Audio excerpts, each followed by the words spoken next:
Ya, terima kasih. Assalamualaikum warahmatullahi wabarakatuh. Langsung saja kita melanjutkan pelajaran hadis yang ke-66. Tapi sebelumnya kita membaca suratul Fatihah terlebih dahulu. Kita hadiahkan kepada guru-guru kita, masyayikh kita. Wabil khusus Musonef Abi Jamroh. Alani wa al-Fatihah. أعوذ بالله من الشيطان الرجيم بسم الله الرحمن الرحيم الحمد لله رب العالمين الرحمن الرحيم مالك يوم الدين إياك نعبد وإياك نستعين اهدنا الصراط المستقيم صراط الذين أنعمت عليهم غير المغضوب عليهم ولا الضالين رب اغفر لي ولوالدي المؤمنين آمين بسم الله الرحمن الرحيم قال مصنف تعالى ونفعنا به وبعلومه وببركاته في الدارين آمين ربنا افتح بيننا وبين قومنا بالحق وأنت خير الفاتحين Anil Barra ibn Azibin diceritake saking Al Barra bin Azib kala ngendika sapa Barra bin Azib amarona perintah ing kita amarona perintah ing kita an-nabi sallallahu alaihi wasallam sapa Kanjeng Nabi Muhammad sallallahu alaihi wasallam bisab'in kelawan pitung perkara wa nahana lan nglarang sapa nabi ing kita wa nahana lan nglarang sapa nabi ing kita an sab'in saking pitung perkara. Hadis 66 diriwayatkan oleh Barra bin Azib. Barra bin Azib berkata, kita para sahabat diperintah Nabi 7 perkara dan dilarang 7 perkara. Amarona perintah sapa Kanjeng Nabi ing kita bittiba'il janaizi kelawan ngiringake pira-pira jenazah wa iyadatil maridi lan nilii wong kang lara wa ijabatid da'i lan nyembadani wong kang ngundang wa ijabatid da'i lan nyembadani wong kang ngundang wa nasril madhlumi lan nulungi wong kang dianiaya wa nasril madhlumi lan nulungi wong kang dianiaya wa ibraril qasami lan bagusake sumpah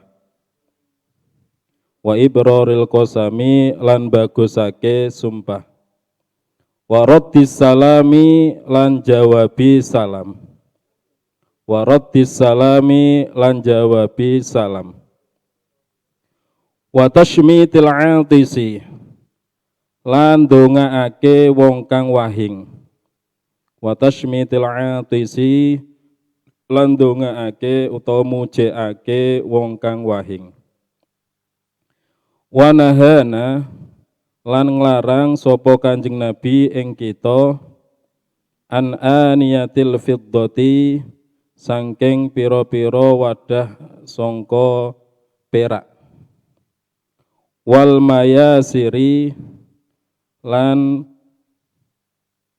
lemek sutra wal mayasiri lan lemek sutra wa khatamidz zahabi lan ali-ali emas wa khatamidz zahabi lan ali-ali saking emas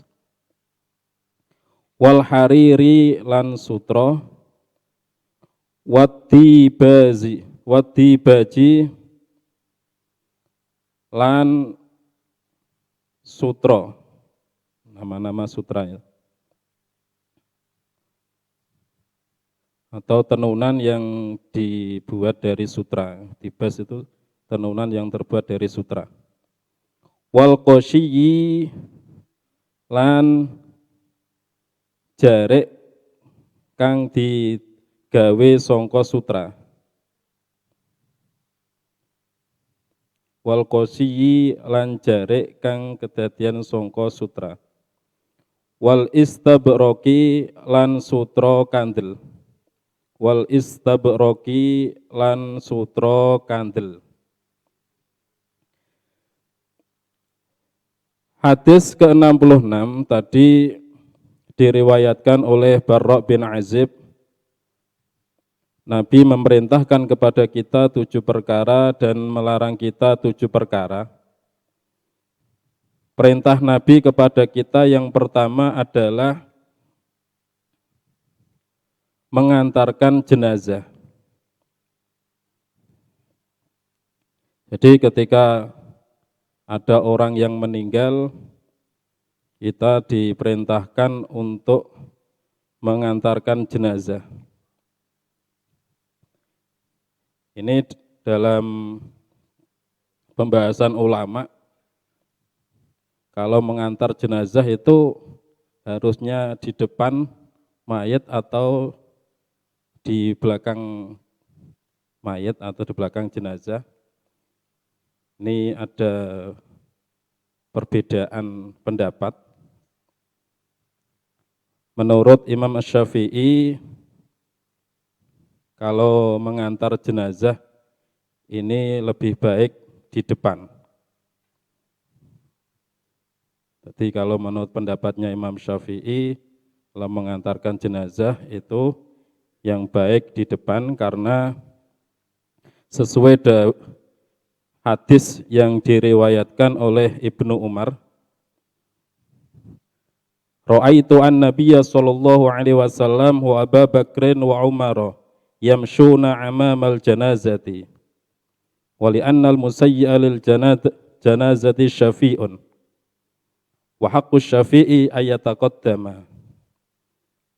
Ini pendapatnya Imam Syafi'i. Jadi lebih baik kalau ada orang yang mengantarkan jenazah itu di depan. Kalau yang di belakang itu menurut pendapatnya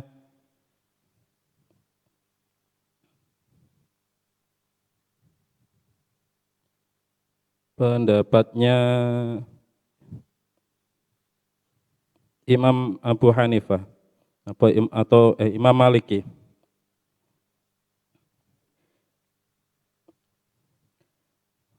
Tapi dalam pendapatnya itu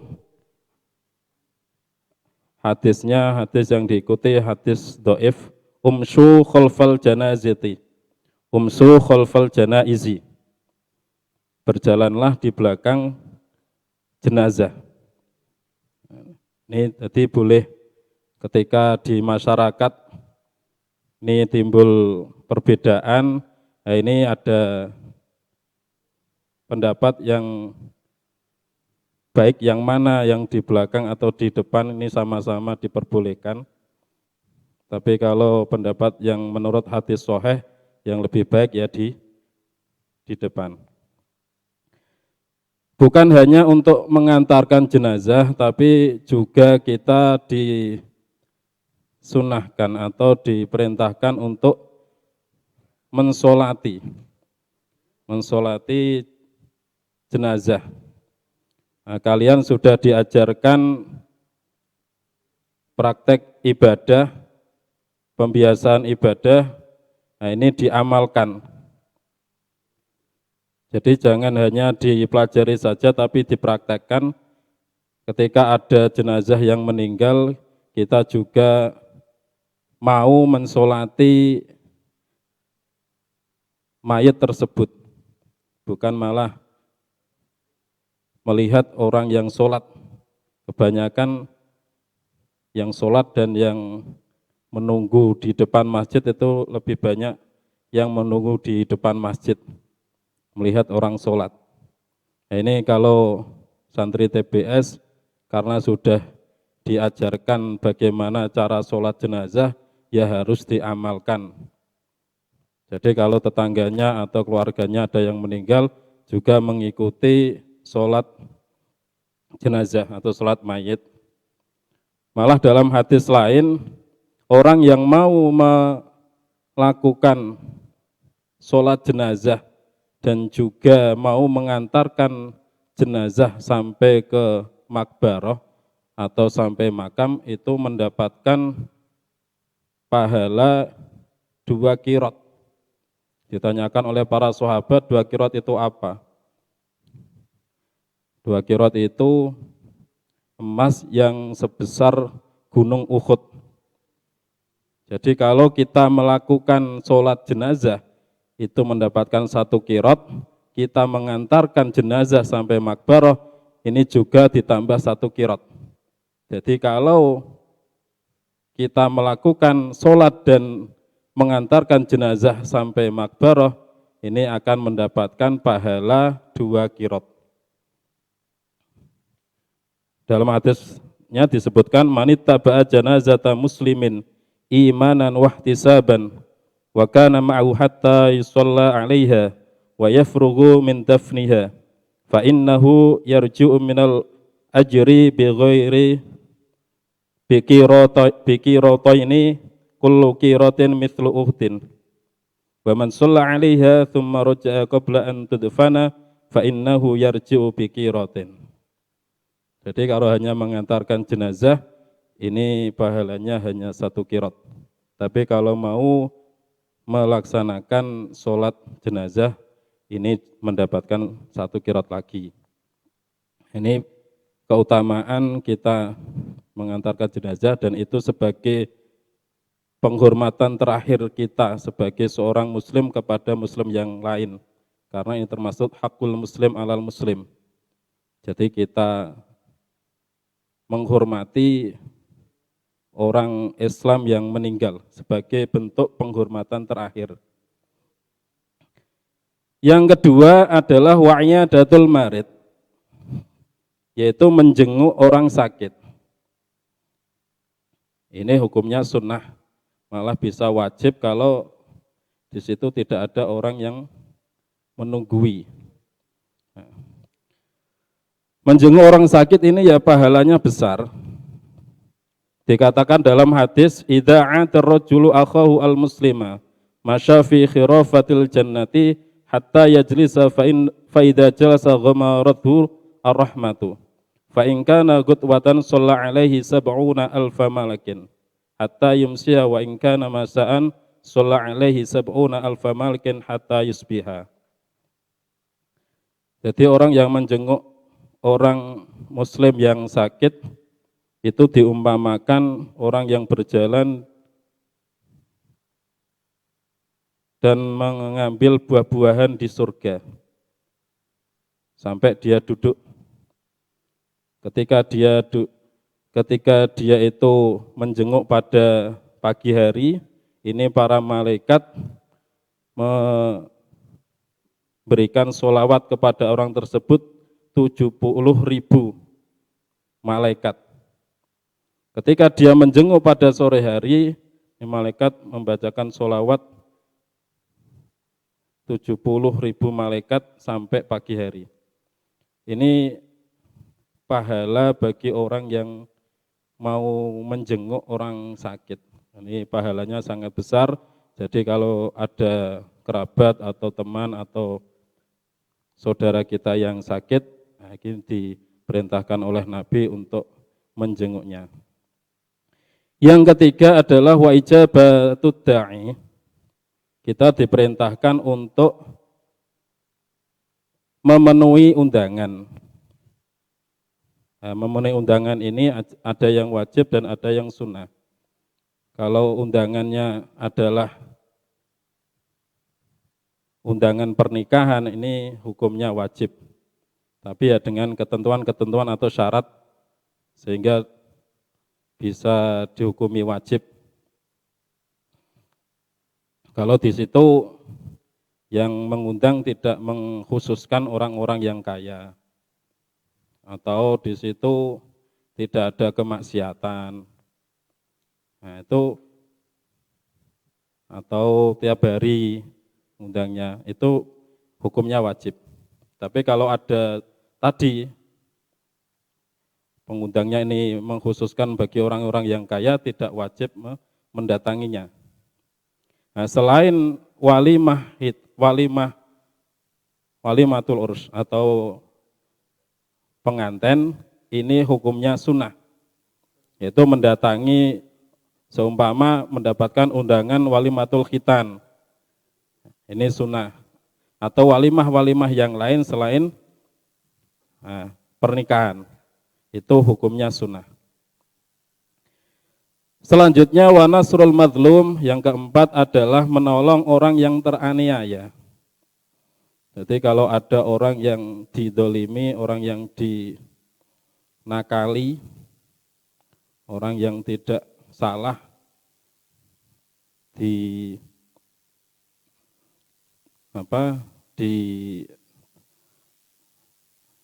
corot.